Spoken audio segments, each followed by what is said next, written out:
عقیدت اس محبت کو کہتے ہیں جو کسی کی بزرگی کی وجہ سے ہو رہی ہو. یہاں لوگوں کی اصلاح بھی ہوتی ہے اور لوگ اس عقیدت میں گمراہ بھی ہوتے ہیں, کیونکہ جب آپ کو کسی سے عقیدت ہو گئی نا تو آپ کے دماغ میں کھوپڑی میں یہ بات آ جاتی ہے کہ اب یہ جو کہے گا صحیح کہے گا.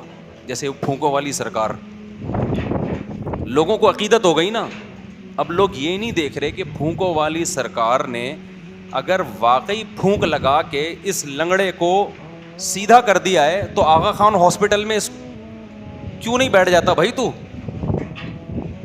کامن سینس کی بات ہے نا بھائی. اتنے معذور آ رہے ہیں بائکوں سے گرنے والے, آپ ایک سلنڈر میں پھونک بھر کے دے دیں, ہم اسی سلنڈر سے لوگوں کو اسپرے کرتے رہیں گے, ٹانگیں صحیح ہوتی رہیں گی.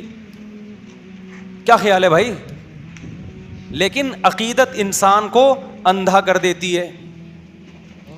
بس لوگوں نے فرض کر لیا پہنچی ہوئی سرکار ہے یہ, اب پہنچی بھی ہے تو جو مردی جھوٹ بولتی رہے سرکار, بکواس کرتی رہے, الو بناتی رہے, لوگ نہیں پیچھے ہٹنے والے. وہ آیا تھا نا کہ کوئی عراقی آیا تھا کچھ دن پہلے, وہ پھونکو لگا لگا کے بڑی اس کی تعریف ہے, جی پھونک لگاتا ہے تو یہ ہو جاتا ہے. میں نے کہا 2 نمبر آدمی ہے. کہہ رہے نہیں حضرت آپ کو کیا پتا. تو میں نے کہا بھائی کون سی کرامت کی قسم ہے؟ کرامت کا صدور کبھی کبھار کسی سے ہو جاتا ہے, وہ بھی بزرگ ہو. یہ تو آیا کرامت سینٹر کھولا ہوا ہے اس نے تو پورا, تو کرامت سینٹر کھول لیا اس نے بھائی پورا. تو اتنی کرامتیں تو قرآن میں اہل اللہ کی بیان نہیں ہوئی ہیں جی. ہر ایک کوئی ٹھیک کرتا جا رہا ہے اور جو مسئلہ ہو اس کا حل اس کے پاس موجود ہے. لیکن ہمارے بڑے بڑے لوگ متاثر تھے, اس کے بعد جب بھاگا ہے تو پتہ چلا کہ یہ بھی ڈرامہ تھا. تو یہ عقیدت ہے انسان کو کیا کر دیتی ہے؟ اندھا. اللہ کرے بیوی کو شوہر سے عقیدت ہو جائے, کیا خیال ہے؟ یہ نہیں ہوتی, پتہ نہیں کیا مسئلہ ہے. محبت تو کرتی, عقیدت نہیں. عقیدت کا مطلب کہ بھائی بس محبت ہے, میرے بچوں کا باپ ہے, زیادہ بزرگ نہیں مانتی اس کو کہ جی عقیدت میں پاگل ہو جائے کہ میرے بہت میاں بہت اچھے بچے کیا ہیں. بھائی محبت ہے مجھے, میرے بچوں کا باپ ہے, گیس بجلی کا بل دے دیتا ہے, بہت اچھا آدمی ہے. محبت ہے اس وجہ سے, بیوہ نہیں ہونا چاہتی, طلاق بھی نہیں چاہتی. عقیدت نہیں ہوتی ہے. عقیدت کس سے ہوتی ہے؟ علماء سے, بزرگوں سے, مذہبی رہنماؤں سے.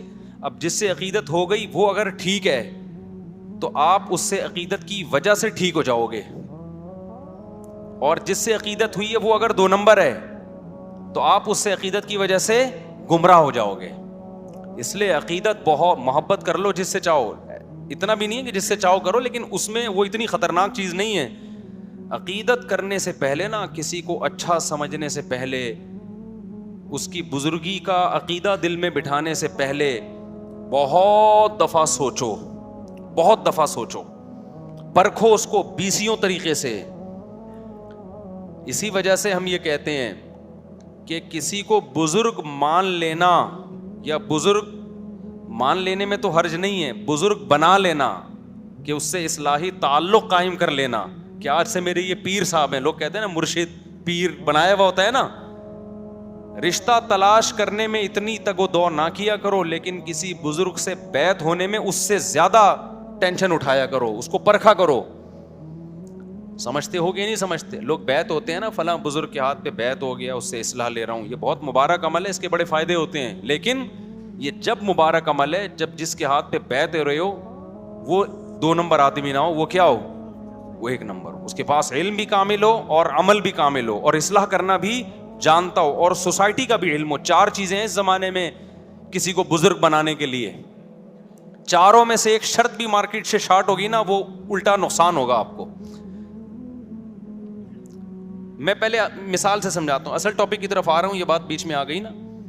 دیکھو جب آپ کسی سے جسمانی علاج کراتے ہو, بزرگ کیا کہتے ہیں؟ جس سے روحانی علاج کرایا جائے. روحانی کا مطلب وہ جن چڑیل بھوت والا نہیں, وہ تو بزرگ ہوتے ہی نہیں ہے. اس کے لیے شرط ہے کہ بزرگ نہ ہو تو ہوگا وہ. روحانی کا مطلب یہ ہے کہ دل سے دنیا کی محبت نکل جائے, نیک اعمال کا شوق پیدا ہو جائے, گناہوں سے نفرت ہو جائے.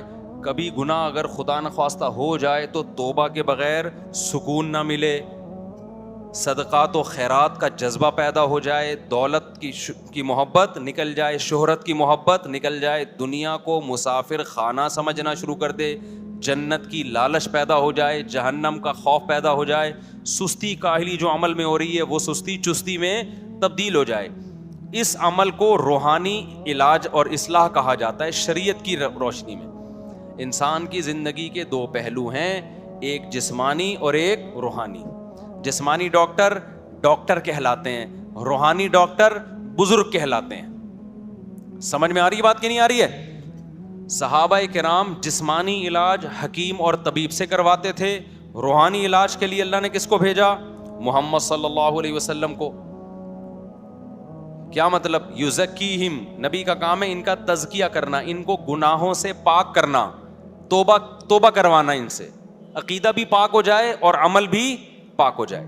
تو یہ روحانی. تو نبی کے بعد صحابہ روحانی معالج تھے, تابعین کے بعد تابعین تبع تابعین کے لیے. یہ سلسلہ سینہ بسینہ آج تک چلا آ رہا ہے. یہ جو 4 سلسلے ہیں نا, نقش بندی, قادری, سہراوردی اور چشتی, یہ چاروں سلسلے اسی کی کڑی ہیں. ایک کہ باقاعدہ پھر اہل اللہ نے, اللہ والوں نے اس کو باقاعدہ ایک مرتب کیا, اس کو ایک نظام بنایا. جیسے فقہ پہلے بکھرا ہوا تھا نا, فقی مسائل, لیکن اس بکھرے ہوئے کام کو فقہا نے سمیٹ کے 4 سلسلوں میں بند کر دیا. حنفی, مالکی, شافعی, حنبلی, چاروں برحق ہیں.